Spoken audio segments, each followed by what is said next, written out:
Gold doesn't panic, power does. Autonomy of a safe haven reflexes in an age of fracture. The story never begins with gold, it begins with silence. Before the opening bell, before the headlines, before the first analyst publishes a note, the financial district is already awakened. Lights burn in empty towers, screens glow in vacant trading rooms. The market stirs before society understands what's happening, and this is how economic stress system first appears, not in crowds but in terminals, not in speeches but in numbers. Gold doesn't rise because people are excited, it rises because something else has shifted beneath the visible order. When geopolitical tensions fracture the global stability of a currency, the first response is rarely dramatic. There are no immediate collapse, no cinematic explosions in capital markets. Instead, there is a reallocation, quiet, mechanical, funds move, allocations adjust. The institutional reflex activates. The central bank reassesses reserves, sovereign wealth funds rebalance, large hedge funds tail risks. Gold doesn't need to advertise itself, it waits for the moment when trust thins. Then it absorbs the doubt. Power rarely transfers in spectacle, it transfers in situations, behind closed courtroom doors, in arbitration chambers, in emergency central bank meetings, in decision when decisions are made that reshape the capital flow. The microphones outside may remain silent, the press may arrive too late, narratives chase events, but events are decided everywhere. Goals thrive in this latency. It benefits the gap between causes and comprehension. The global map looks orderly from a distance. Borders are drawn, trade routes are charted, alliances are documented, yet beneath that surface lie fault lines, economic rivalries, energy dependencies, frozen assets, sanctions, contested elections, reduced expropriations. When all of these fault lines lights up, the stress propagates through the system. Gold is not reacting to the event double earn. It is reacting to recognition that architecture of stability is thinner than assumed. Safe haven demand is not emotional, it is structural. Investors do not buy gold because they are afraid of headlines. They buy gold because gold sits outside counterparty risks. It carries no earning promises, no default risk, no boardroom, no sovereign liability. When trust in institution trembles, capital seeks something that doesn't depend on institutional integrity. Gold's appeal is not ideological, it is absolutely mechanical. Markets respond faster than comprehension.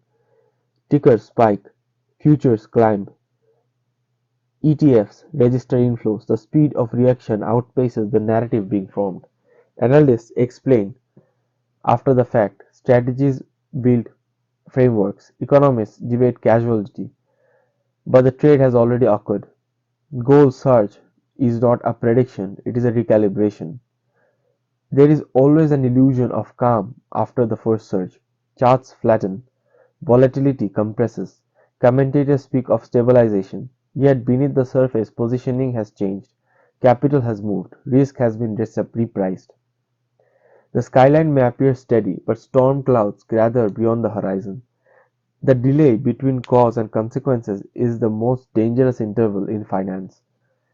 Gold understands delay, it waits through cycle. The awakening of gold is not about creation, it is about revelation. A gold bar in a vault is the end state of extraction, refinement, storage, and trust. But the ore embedded in rock is the origin. Value was always there. It required pressure, effort, permission to be realized. In markets, stress functions like a geological force. It exposes what was embedded in a system long before anyone paid attention. The scale converts price into power. For major producers, every incremental rise in gold price magnifies margins. A massive open pit mine at sunrise, with tiny trucks crawling along terraced walls, represents more than industry capacity, it represents leverage to the price of gold. When gold doubles, revenue doesn't merely increase linearly, margins expand disproportionately. Scale transforms volatility into dominance, optionality in a different archetype. Vast mountain ranges marked with survey stakes symbolize potential that has not been activated. Underdeveloped assets are dormant leverage; they wait for price threshold, regulatory approvals, financial windows. When gold mines rises sufficiently, what was once uneconomic becomes viable. The mountain doesn't change, the price does. Optionality is patience institutionalized. There is also the ghost. Abandoned industrial sites overgrown with vegetation testify to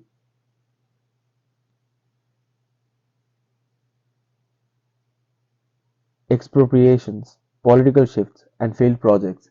Assets may die operationally, but claims persist legally. Litigation becomes a parallel battlefield.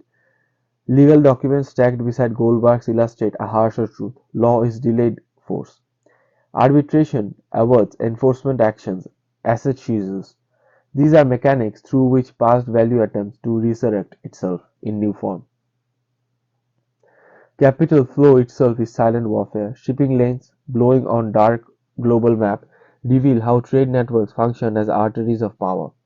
When friction enters those routes, sanction, blockades, ceases, velocity slows. Containers sit idle under floodlights at a port represent more than logistical delay.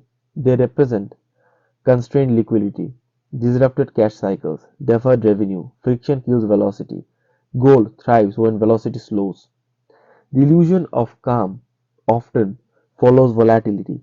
A stock chart flattened after a violent move suggests equilibrium, but equilibrium in markets is rarely natural. It is negotiated. Positions are unbound. Risk is transferred. Central banks signal intervention. Behind the calm surface, balance sheets are being fortified. Hedging is being layered. Gold sitting in vaults absorb incremental allocation quietly. Empty trading desks with screens still capture another truth. Fear lives last. Even after positions are closed and headlines fade, the memory of instability lingers in institutional decision making. Risk committees remember, compliance departments remember, central banks remember. Gold is a physical embodiment of that memory. Gold as power memory is a crucial distinction. It is not productive in traditional sense. It yields nothing. It manufactures nothing. Yet it holds memory of every currency crisis, every war, every asset freeze, every foreign sovereign default. It is a record of systematic fragility encoded in metal. Central bank vault corridors, empty of people yet filled with bars, are archives of trust preserved against future doubt. Gold doesn't promise growth, it promises endurance. A single gold coin resting on cracked stone conveys a simple hierarchy. Ideology fractures, stone spills, system strained, but the metal remains. Endurance over ideology. In moments of systematic stress, that hierarchy becomes visible. When the vaults when the vault door closes, they do not announce themselves. Power doesn't perform theatrics. Yet, at its deepest level, it consolidates quietly. It rebalances exposure. It adjusts reserves. It redistributes risks. The closing vault door symbolizes the system treating, retreating into the oldest form of scrutiny.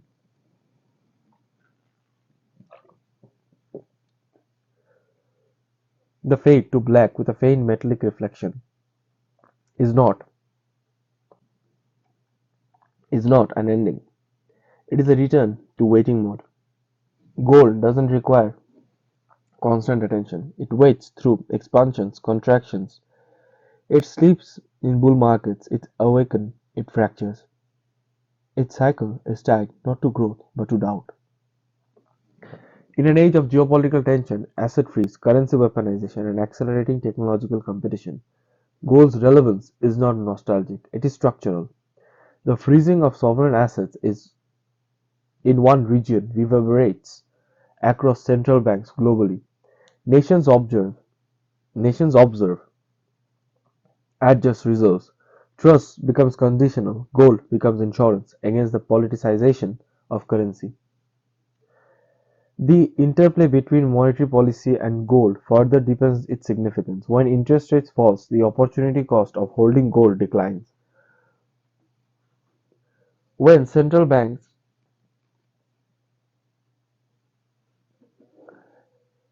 expand their balance sheets, currency dilution concern rises. When real yield compresses, gold relative attractiveness increases. These are not emotional traits, these are mathematical responses. Yet, mathematics alone doesn't explain gold's persistence. Its durability lies in its independence. It doesn't depend on an issuer, it doesn't rely on governance, it doesn't require performance. It simply exists in a world increasingly structured around digital promises, leveraged derivatives, and physical existence carries a symbolic weight. The market may oscillate between enthusiasm and complacency. It may alternate between volatility and stagnation, but beneath those oscillations, the deeper architecture of trust is constantly reassessed. Gold operates at the architectural layer. It is not a headline trade, it is a structural allocation. When geopolitical events erupt, markets may initially overreact or underreact. Analysts debate duration, magnitude, and contagion, but the first order reaction often marks second and third order effects. Supply chains adjust, reserve composition shifts, alliances strain, currency corridors tighten. Gold responds not only to immediate shock but to anticipated ripple. The narrative that gold is archaic misunderstands its function. It is not a relic, it is a fallout. Modern finance is a network of promises. Gold is a non promise. It in moments when promises are questioned, the moment when promises gains value.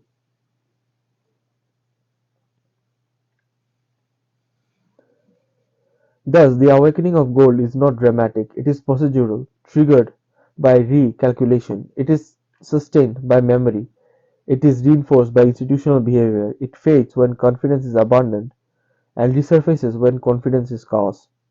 The final image remains simple, a coin on cracked stone, a vault door closing, a faint reflection in darkness. Systems will continue to evolve, technologies will advance, currencies will digitalize. But when stress tests the architecture of trust, the system reaches backward before it reaches forward. Gold does not panic, it doesn't rush, it doesn't speculate, it waits. Power, when threatened, is the entity that moves.